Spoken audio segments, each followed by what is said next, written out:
Even if Arnfinn's childhood was tough, his life was just turning around to the better. He had started a new life with his wife and their child, but he also started out his nursing career. In the professional world, Arnfinn was well liked, so when he took the post as a director of a nursing home and an unusual number of patients started dying, nobody could believe the horrors that he had put them through. This is the case of the most prolific serial killer in Norwegian history, also known as the Angel of Death.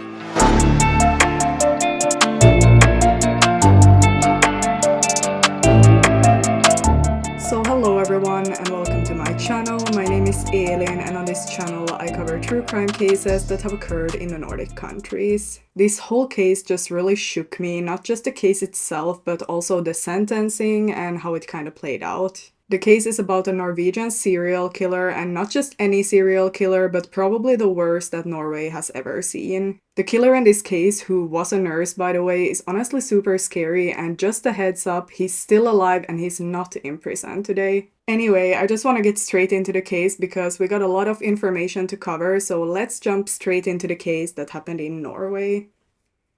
Arnfinn Nesset was born on a cold October day in 1936 on a small farm in a valley in Norway. This was during a time that Norway was truly thriving and the economy was improving due to the industrial production, so industries as well as exports were booming. But it was not only a good time, as it was also the outbreak of World War II, so the atmosphere was a bit conflicted. Arnfinn's mother was not married and his father was never in his life, so he was born out of wedlock, which during this time was seen as very shameful in the religious country. We overall do not really have any information about his biological father, so I'm not really sure if it was even known who he was. When Arnfinn was a child, his mother ended up getting married and moved to another town, leaving Arnfinn behind with his grandparents on their farm. Arnfinn never really spoke to his stepfather, so their relationship was not good, and we also don't know what age Arnfinn was when his mother left him. His grandparents were strict and very religious and also not very affectionate towards him, so he was kind of expected to follow religion just as his family had for generations. Religion ended up becoming important for him as well, and he would actually compare himself to Jesus and his mother to Mary in a world that had little to offer him. From what I understood, this was kind of like a comfort to him as he was a very lonely person. But some experts have stated that his strong connection to his mother became a fixation that was not normal. As a child, he was also bullied and seen as an outcast, as children in school shamed him for being born to an unmarried mother, and he overall did not really have any friends. Arnfinn was described as shy and lonely, and he was often at home all by himself where he would knit or craft. At some point during Arnfinn's childhood, his mother moved back in with him and his grandparents, and it's kind of unclear if the stepfather was still in the picture or if they had broken up at this point. We do, however, know that Arnfinn and his mother lived together from this point all the way into his adulthood and that they were super close. Arnfinn was not very physically strong, but he did join the military in 1946. This has been described as a happy time for him as he liked the discipline and the rules, and he also felt like he had a purpose in life. Here he was not seen as an outsider and was instead able to move on from his traumatic childhood. After completing this military service and Christian boarding school, he started studying to become a nurse. One woman studying with him has stated that she had only good things to say about him. He was a kind student and very skilled as he was good with his hands and could do almost anything. At the age of 22, he began training as a nurse at a hospital and was specializing in anesthetics as he graduated. And when he completed his final year, he met a woman called Karen. Karen had dark curly hair and a beautiful smile, and at 30 years old they got married. Soon after this, they also had a son, and they moved to a small town with a population of only 12,000 people. They liked this town as it was a town where most people were religious, just like Arnfinn himself. So basically at this point everything was good in his life and he had kind of found his place. He had the woman of his dreams, they had a child together, and they lived in a suitable community for them. There was also a lot of jobs within the healthcare sector, so he started working as a nurse. In 1975, Arnfinn's mother died, and considering how close they were, this must have been pretty hard for him, but I do not have more information about this. After 10 years of work and 2 years after his mother passed away, he was a manager of a nursing home and was responsible for 110 ill and elderly individuals. This meant that many of his patients were dying, and his wife Karen was working with him in the brand new nursing home. To even get this kind of position, he must have been respected within the healthcare sector, and he overall had a good reputation. He carried out his work professionally and was a supportive, friendly, and effective manager who was well liked by the staff. He himself has described loving his patients, and he also stated that they loved him. But Arnfinn was described by other staff members as having a dark humor, even when most other staff were empathetic and caring. One night, a carer on the night shift went into one of the rooms when she saw Arnfinn leaning over the patient's bed. She soon realized that the patient was dead and contacted the doctor on duty. This carer was, however, brushed off and told to forget about this unusual situation, and everything just continued as normal. But people within the nursing home started to gossip and were wondering why so many patients had died within a short period of time. It was also a bit suspicious that Arnfinn was caring for patients and walking around with medical instruments even though he was the manager and technically did not have to. Arnfinn had also been spending a lot of time in the mortuary for no reason, and patients had been passing away after his visits to the room. The staff were even discussing going into the mortuary to check if the patients had injection marks, but were probably too scared to do so. There was one situation that was brought up in court by a nurse where Arnfinn had given an ill patient an injection. He stated that the doctor had prescribed this medication and proceeded to say, now she will either get better or then she will die, which is a super strange thing to say in that moment. The patient actually ended up dying, and staff were just becoming more suspicious towards Arnfinn. In some other cases, injection marks were found on patients even when their files showed no signs of blood tests or any other injections. The nurses wanted to report this to the senior doctor, but they were worried to get in trouble if they did. Because the patients were old and ill, their deaths were easily explained by natural causes, and what if they were wrong? A couple of years later, a nurse was going through the pharmacy's medicine orders and was shocked when she found orders for the medicine suxamethonium, or also called Curacit. This was strange as suxamethonium is a short-acting depolarizing neuromuscular blocking agent and is usually used in anesthesia as a skeletal muscle relaxant.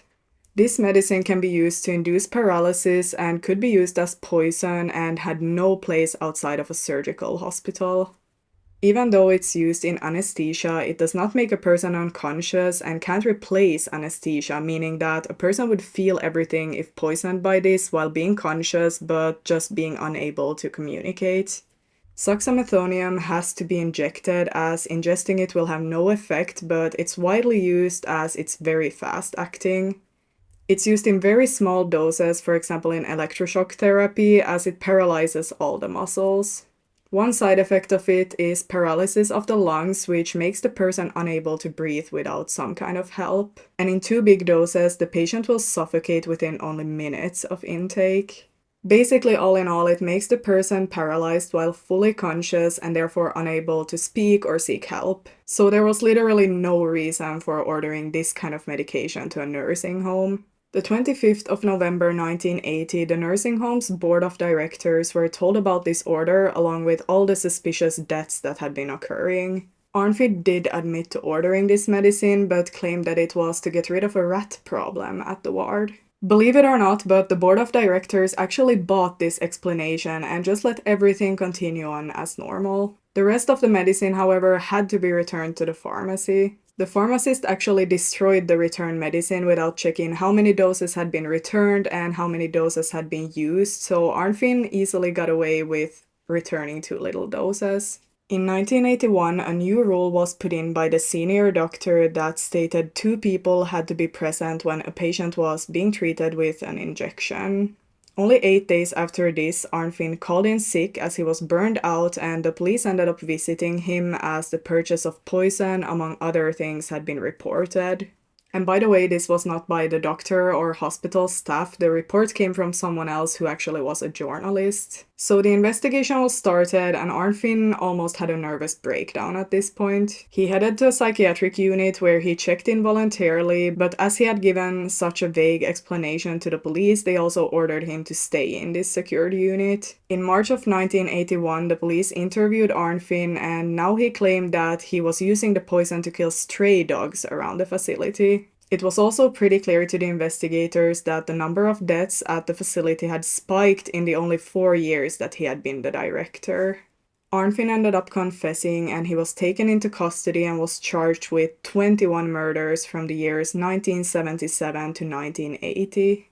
Nearly 60 deaths were being investigated, not only in this specific nursing home, but also in his previous workplaces. Around this time, a lot of rumors and theories also started to arise, and Arnfinn got the nickname the Angel of Death. At this point, his wife Karen had had enough and she ended up filing for a divorce, which is pretty understandable. The problem in this case was that there was not much evidence towards Arnfinn. It was very difficult to prove that he actually killed the patients as they were old and ill and could die anyway at any moment. Some of the dead had also been cremated and the authorities decided not to disturb the rest of the dead by digging up their bodies to examine them. Arnfinn was questioned in total around 1,000 hours and completely without a lawyer because having a lawyer was not common back then. He stated that in the 3 years that he had been working in this nursing home, he had killed so many that he could not even remember them all. According to him, there could have been over 100, and he just began killing from one day to the other. Some of the confessions were a bit sketchy, as he stated that he had killed one patient while he was on vacation, so it's unclear if he was just exaggerating at this point and making false confessions on top of the actual murders. The motive was also a bit unclear, but Arnfinn stated that death can be a release and that he felt pity for them. Sometimes the nursing home needed beds and family members for future patients would call and ask if there was space. So basically he would kill patients to have space to bring in new patients. He made it sound like it was an act of compassion and killings out of mercy, that he cared about them and felt sorry for them even when the method used was very painful. He then went on to blame his self-diagnosed schizophrenia, even if there is no proof that he was suffering from schizophrenia. But at some point, Arnfinn mentioned something that's way more likely in my opinion. He stated that having the power over life and death gave him a great satisfaction, and it almost gave him a rush to give the injection and then wait for death to come. So in the end, I think he just killed out of his own pleasure. A psychiatrist examined Arnfinn and the evaluation showed that he was not insane or psychotic, instead he was sane and fit to stand trial. He did, however, have a complex personality with conflicting and sinister traits, and he was emotionally unstable with various personality disorders.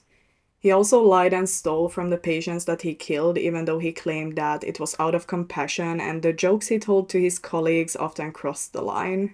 But keep in mind though that this was a long time ago and I'm not sure how much this evaluation can be trusted. Other psychologists have described Arnfinn as an emotional misfit who never really fit in with his peers, which I do believe, but it doesn't really make it okay. Around the time of the interrogations, Arnfinn suffered from depression and also tried to commit suicide. He was unhappy and lonely and had basically lost everything in his life. At some point, he also stopped talking to the police and retracted all of his statements. At 46 years old, Arnfinn went to trial and he looked completely different from before. He was now thin and looked like a shadow of his former self. At the time, this was the longest trial in Norwegian history and it was all over the news. 128 people witnessed in the trial and the prosecution struggled to make a strong case. Basically, the defense was that Arnfinn was pushed into confessing and he pled innocent to all of the counts. But he also stated that there just had to be something wrong with him, and I actually fully agree with that. In March of 1983, Arnfinn was found guilty of 22 counts of murder and 1 count of attempted murder, and also deceiving and embezzling his patients. For this, he was given the maximum sentence under Norwegian law, which was 21 years in prison followed by 10 years detention.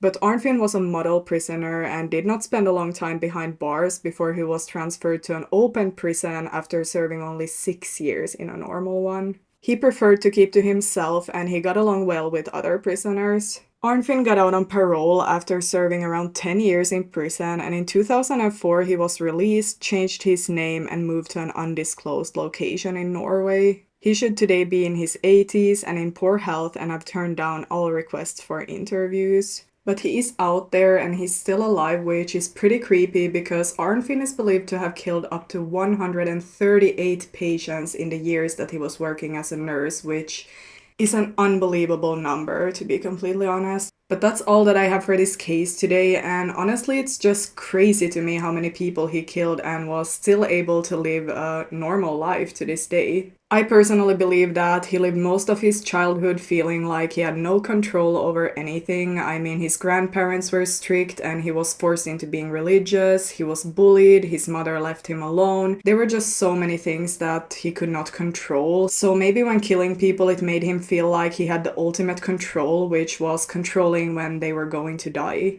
It probably made him feel in control and powerful, and I mean, it kind of makes sense since he did state that he believed he was Jesus, so he clearly had an inflated ego already. But feel free to tell me what you believe in the comments. It's always super interesting to hear other inputs and opinions. Anyway, I will wrap up the video here, so I hope that you have a great rest of your day, and hopefully I will see you in my next case. Goodbye, everyone.